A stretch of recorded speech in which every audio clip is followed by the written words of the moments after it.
Bismillahirrahmanirrahim. Ini ada pertanyaan menarik. Assalamualaikum Ustaz. Waalaikumsalam warahmatullahi wabarakatuh. Semoga Allah memberkahi Ustaz dan kaum muslimin semuanya. Amin wa iyyakum. Semoga Allah memberkahi yang bertanya dan kita semua. Ana mau bertanya Ustaz, bagaimana cara membuat hati kita ikhlas kepada kesalahan yang diperbuat saudara kita terhadap kita yang merasa disakiti? Syukron Ustaz. Ada sebuah tips yang disampaikan Syekhul Islam Ibnu Taimiyah. Ini tips penting sekali. Catat baik-baik. Syekhul Islam mengatakan, "Idza ra'aita ahadan adzahun nasu wa la ya'udu ila nafsihi bil laumi wal istighfar fa'lam annal musibata hiyal musibah."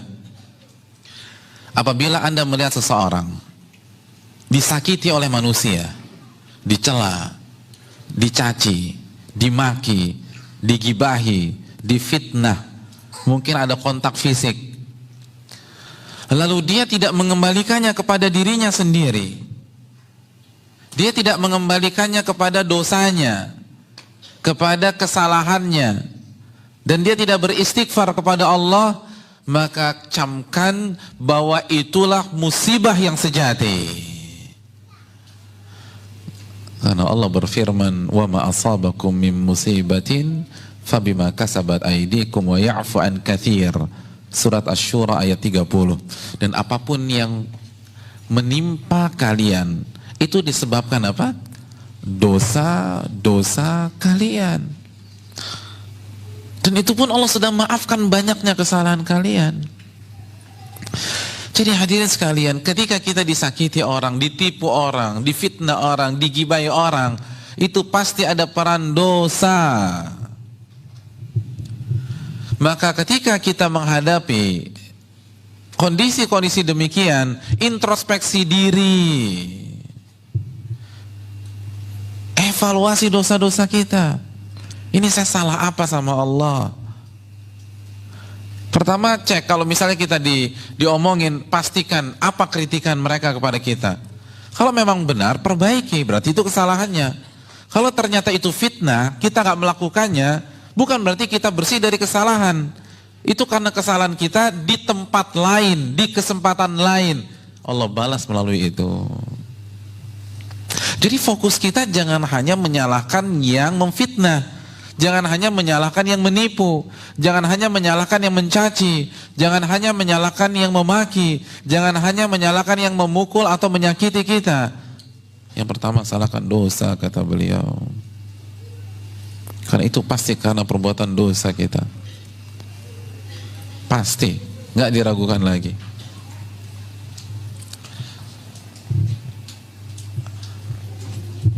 Jadi kalau kita tahu penyebab kesalahannya siapa? Kita. Maka kita nggak akan terlalu ngotot sama orang, walaupun secara kasat mata dalam kasus ini dia yang salah. Ya nggak sih? Kalau la qadarallah kita nabrak bemper mobil orang, kira-kira kita ngotot nggak? Enggak, kita yang salah. Saat kita merasa bersalah, kita nggak akan ngotot. Kita nggak akan terlalu sakit hati. Oleh karena itu, camkan baik-baik. Kalau kita disakiti oleh manusia, itu disebabkan apa? Dosa siapa? Dan dengan punya konsep begini, kita akan dewasa, hadirin. Kita akan berkembang. Tapi kalau kita sibuk menyalahkan orang dan menjadikan pelakunya sebagai kambing hitam, kita nggak akan maju-maju. Kalau fokus kita hanya kepada yang menyakiti kita, kita tidak akan berkembang. Contoh misalnya, ada orang memfitnah kita, kita sakit hati. Biasanya kalau kita sakit hati, pelampiasannya gimana? Kita telepon teman kita, lalu kita curhat.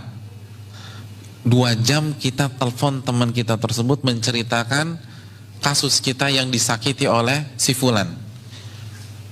Berarti 2 jam waktu kita habis menceritakan kesalahan si fulan. Produktif apa tidak? Dan bandingkan kalau kita kembalikan kepada diri sendiri. maka kita akan mengaudit diri kita habis-habisan. Ini saya salah apa lagi nih? Sampai Allah takdirkan saya difitnah melalui dia. Kita akan cari kesalahan kita. Oh ternyata ini. Lalu kita beristighfar, kita memperbaiki diri. Kira-kira kalau kita melakukan pola ini berkembang gak kita? Berkembang. Karena konsep kita introspeksi diri.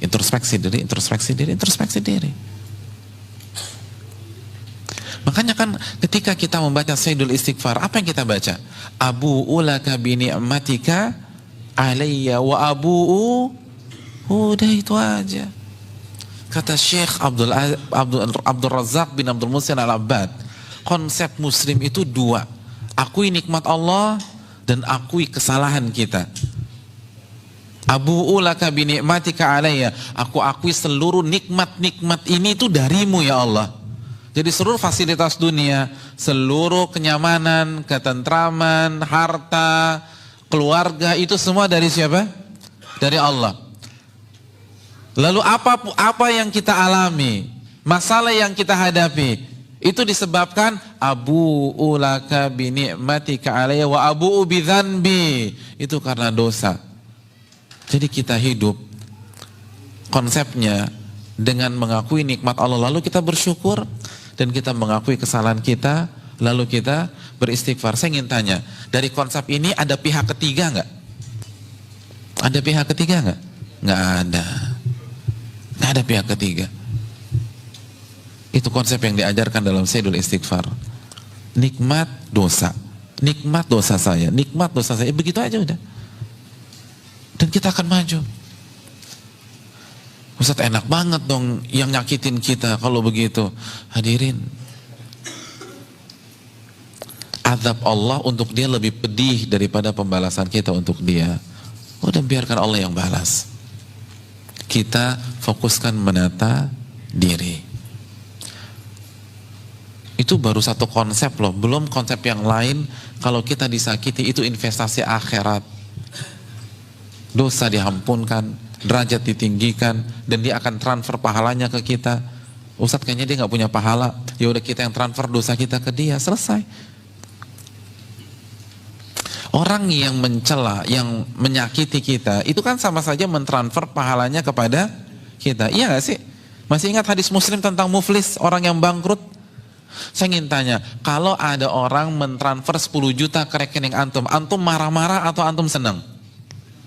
Hah? Senang. Sekarang mana yang lebih besar, pahala atau duit? Apa dua-duanya? Nggak bisa, emang paling lebih besar pahala. Kalau kita benar-benar yakin pahala lebih besar daripada duit, kenapa kita stres ketika ada orang mentransfer pahalanya untuk kita? Katanya yakin kepada hari kiamat, katanya Ahlussunnah wal Jamaah. Ahlussunnah wal Jamaah kan kontennya akidah. Penekanannya kan akidah, dan akidah kan iman kepada Allah, iman kepada malaikat, iman kepada kitab, iman kepada Rasul, iman kepada hari kiamat, iman kepada takdir. Mana iman kepada hari kiamat? Orang kirim pahala, kok malah ngamuk, kok malah galau, kok nggak bisa tidur. Wallahu ta'ala bishawab.